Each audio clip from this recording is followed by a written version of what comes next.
প্রকাশ্য বিতর্কে ওবায়দুল কাদের, শাহজাহান খান। উপজেলা নির্বাচনে মন্ত্রী এমপির স্বজনের প্রার্থী হওয়া নিয়ে এবার তর্ক বিতর্কে জড়ালেন আওয়ামী লীগের সাধারণ সম্পাদক ও সেতুমন্ত্রী ওবায়দুল কাদের এবং সভাপতিমণ্ডলীর সদস্য শাহজাহান খান এমপি।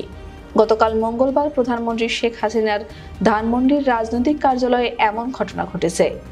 শাহজাহান খান দলের নির্দেশ উপেক্ষা করে ছেলে আসিফুর রহমান খানকে মাদারীপুর সদর উপজেলা পরিষদের চেয়ারম্যান পদে প্রার্থী করিয়েছেন।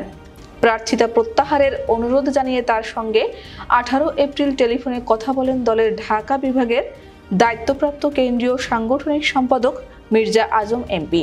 কিন্তু শাহজাহান খান তার সিদ্ধান্তে অনড় থাকেন। ফলে শেষ দিনে গত সোমবার তার ছেলে মনোনয়নপত্র প্রত্যাহার করেননি। এ অবস্থায় শাহজাহান খান গতকাল সন্ধ্যার পর প্রধানমন্ত্রীর ধানমন্ডির রাজনৈতিক কার্যালয়ে এসে দলের সাধারণ সম্পাদকের সঙ্গে দেখা করতে তার কক্ষে যান। এ সময় তার উদ্দেশ্যে ওবায়দুল কাদের বলেন, আপনি তো কথা শুনলেন না, প্রধানমন্ত্রী শেখ হাসিনার সিদ্ধান্ত মানলেন না।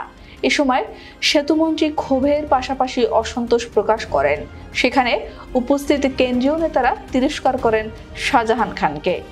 আওয়ামী লীগের কয়েকজন নীতি নির্ধারক নেতা গণমাধ্যমকে জানিয়েছেন, শাহজাহান খান এক পর্যায়ে দলের সাধারণ সম্পাদকের উদ্দেশ্যে বলেন, রাজনীতির ধারাবাহিকতায় ছেলে আসিফুর রাজনীতিতে এসেছে, এজন্যই সে প্রার্থী হয়েছে। জবাবে ওবায়দুল কাদের বলেন, উপজেলার নির্বাচনে মন্ত্রী ও এমপির স্বজনের নির্বাচন না করার নির্দেশ প্রধানমন্ত্রী শেখ হাসিনার। প্রতি উত্তরে শাহজাহান খান বলেন, অনেকেরই নিকটাত্মীয় রাজনীতিতে আছেন।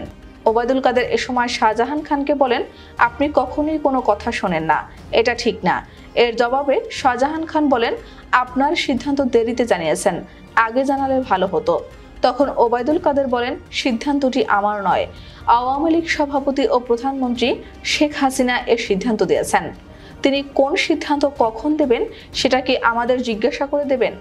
দুজনের এমন তর্ক বিতর্কের সময় উপস্থিত কয়েক নেতা গণমাধ্যমকে জানান, শাহজাহান খান কিছুটা উচ্চস্বরে কথা বলছিলেন, ফলে সেখানে উপস্থিত নেতাকর্মীরা বিস্ময় প্রকাশ করেন।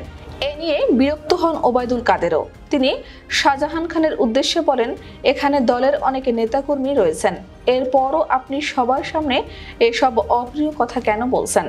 এ সময় নেতাদের মধ্যে উপস্থিত ছিলেন দুই সাংগঠনিক সম্পাদক অ্যাডভোকেট আফজাল হোসেন, শফিউল আলম চৌধুরী নাদেল, কার্যনির্বাহী সংসদের দুই সদস্য আনিসুর রহমান ও শাহাবুদ্দিন ফরাজি, মশিউর রহমান হুমায়ুন, মাহফুজুল হায়দার চৌধুরী লোটন, বলরাম পোদ্দার এবং শাহজাদা মহিউদ্দিন। উপজেলা নির্বাচনে মন্ত্রী এমপির স্বজনের অংশগ্রহণে নিষেধাজ্ঞা থাকলেও বর্তমান উপজেলা চেয়ারম্যানরা ছাড় পাবেন। দলের সাংগঠনিক সম্পাদক মির্জা আজম গণমাধ্যমকে বলেছেন, বর্তমান উপজেলার চেয়ারম্যান অনেকেই মন্ত্রী ও এমপিদের স্বজন, তাদের বেলায় প্রসঙ্গটি প্রযোজ্য হবে না। টাঙ্গাইলের ধনবাড়িতে প্রতিদ্বন্দ্বিতা করেছেন দলের সভাপতিমণ্ডলীর সদস্য ও কৃষিমন্ত্রী ডক্টর আব্দুর রাজ্জাক এমপির খালাতো ভাই হারুনুর রশিদ হীরা। তাদের সম্পর্ক নিকটাত্মীয়ের মধ্যে পড়ে না। নিকটাত্মীয় বলতে বাবা মা স্বামী স্ত্রী, ভাই বোন, ছেলে ও ছেলের স্ত্রী, মেয়ে ও মেয়ের স্বামীকে বোঝায়। তাছাড়া হীরা বর্তমান উপজেলা চেয়ারম্যান।